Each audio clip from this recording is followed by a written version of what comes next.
I wanted to talk to you about the threat to your life.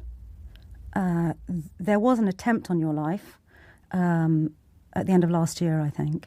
You have said very openly that you believe the government may have been behind it and may be behind other plots to kill you. Obviously a very serious allegation. What evidence do you have that that is the case? Well, look, the background is this, that ever since my party was removed from power, never has it happened that a political party's popularity has soared after that. Normally when a party is removed, in the past, people have distributed sweets. The party has gone down and takes time for it to come back up.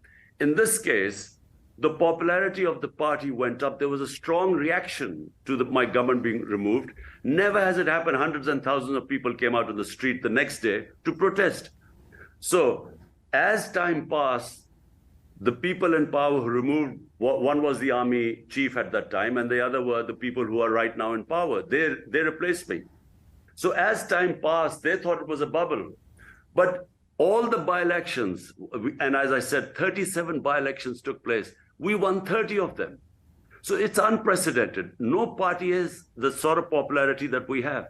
Hence the plot to kill me, because they thought that, to get me out of the way.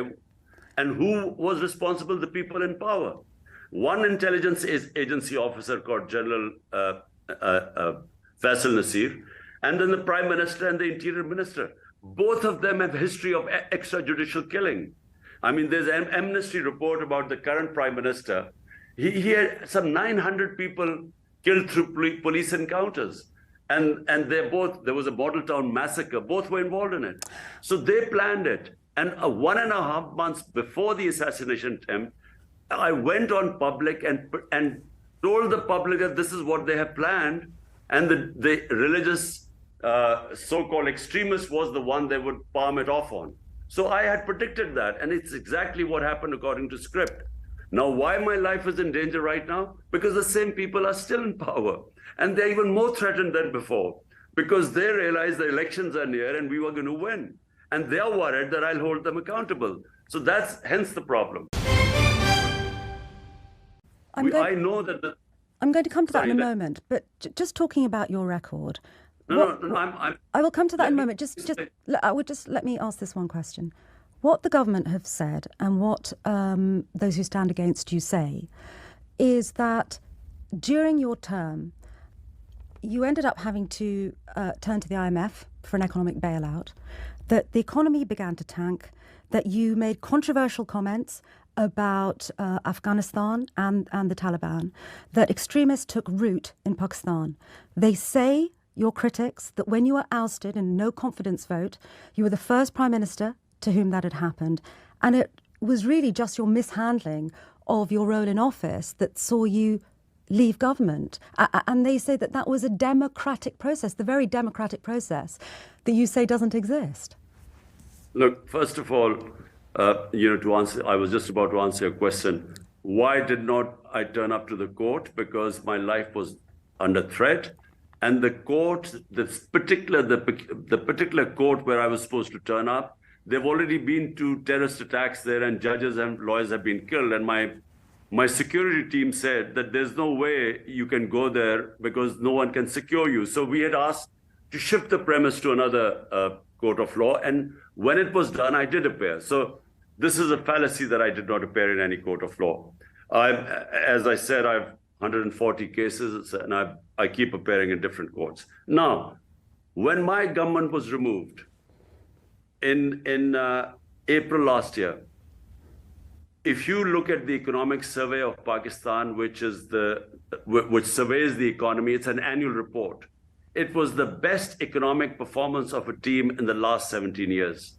It overshot all its targets. So whether it was exports, remittances, tax collection, industrial growth, the growth rate was 6%, which is one of the highest in our history. So to say that the economic performance was bad is ridiculous, because all you have to do is look at the economic survey.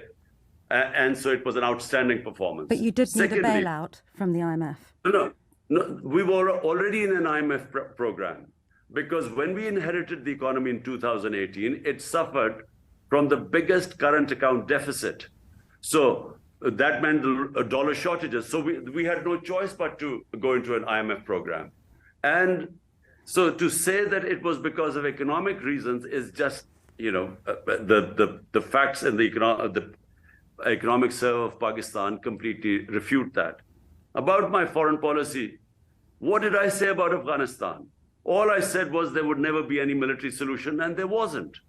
And secondly, in Pakistan, I did not agree with Pakistan joining the US war on terror, because no country has sacrificed so many of its people for some other country like Pakistan did.